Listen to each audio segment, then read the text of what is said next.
এক ফ্যাসিস্টকে দেশ ছাড়া করেছি, অন্যকে সুযোগ দেওয়ার জন্য নয়, এমন মন্তব্য করেছেন সমন্বয়ক সার্জিস আলম। শ্রীলঙ্কা আবারও রপ্তানিতে শীর্ষে। বিকেলে টাঙ্গাইলের পৌর উদ্যানে গণ অভ্যুত্থানের শহীদ পরিবারের সাথে সাক্ষাৎ করেন তিনি। এ সময় ছাত্র নাগরিক মতবিনিময় সভায় তিনি বলেন, দেশের রাজনীতিতে এবার থেকে যোগ্য লোককে আসতে হবে। যারা দেশের মানুষের পক্ষে কথা বলবে তারাই রাজনীতিতে আসবে। চাঁদাবাজ সিন্ডিকেটদের ব্যাপারে কঠিন হুঁশিয়ারি দেন সার্জিস আলম।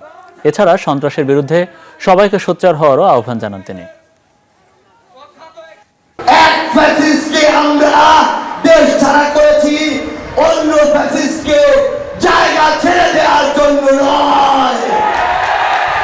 কেউ যদি এখনো শয়নে স্বপনে স্মৃতিতে কিংবা ঘুমের মধ্যে চিন্তা করে আবারও ছাত্র জনতাকে ডমিনেট করে